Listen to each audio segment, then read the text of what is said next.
Pemirsa, sebelum pembukaan sektor pendidikan dalam masa pandemi COVID-19, ada sejumlah tahapan yang harus dilakukan seperti yang ditegaskan juru bicara Satgas Penanganan COVID-19 Nasional, Profesor Wiku Adhisa Smito dalam keterangan pers pengembangan penanganan COVID-19 yang disiarkan kanal YouTube BNPB Indonesia dipantau dari Denpasar. Secara prinsip, ia menyebutkan ada 5 tahapan yang harus dilalui sebelum menerapkan pembelajaran tatap muka atau PTM.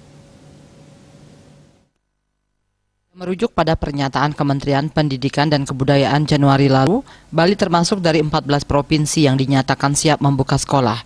Pembukaan sekolah dengan pembelajaran tatap muka harus dilakukan secara bertahap.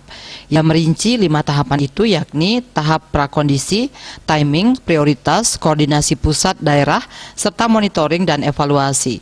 Untuk tahap pertama, prakondisi secara sederhana dipahami sebagai adaptasi kebiasaan baru.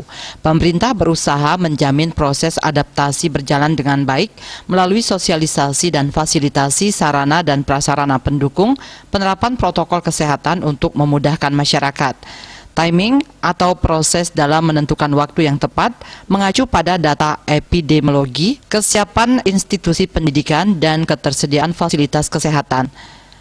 Tahap ketiga, penentuan prioritas yang mencakup simulasi pembukaan oleh institusi percontohan terlebih dahulu sebagai bahan pembelajaran bagi institusi lain untuk dapat diperluas cakupannya secara bertahap.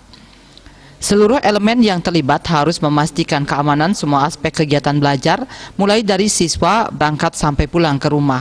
Transparansi operasional institusi percontohan harus mampu menjadi bahan evaluasi kebijakan bagi institusi pendidikan lainnya, daerah maupun kebijakan di tingkat nasional. Tahap keempat terkait koordinasi implementasi timbal balik antara pemerintah pusat dan daerah, di antaranya Dinas Kesehatan, Dinas Pendidikan, serta institusi pendidikan dan orang tua murid.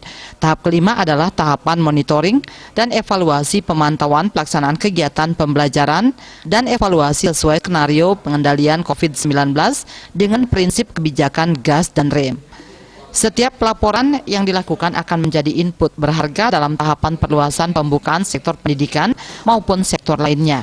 Di samping itu, bagi institusi pendidikan yang sudah membuka kegiatan pendidikan agar tetap waspada dengan perkembangan terkini dari penanganan COVID-19 dan sewaktu-waktu bersiap melakukan pengetatan kembali jika diperlukan melalui screening secara berkala. Dia Dewi, Bali Pos melaporkan.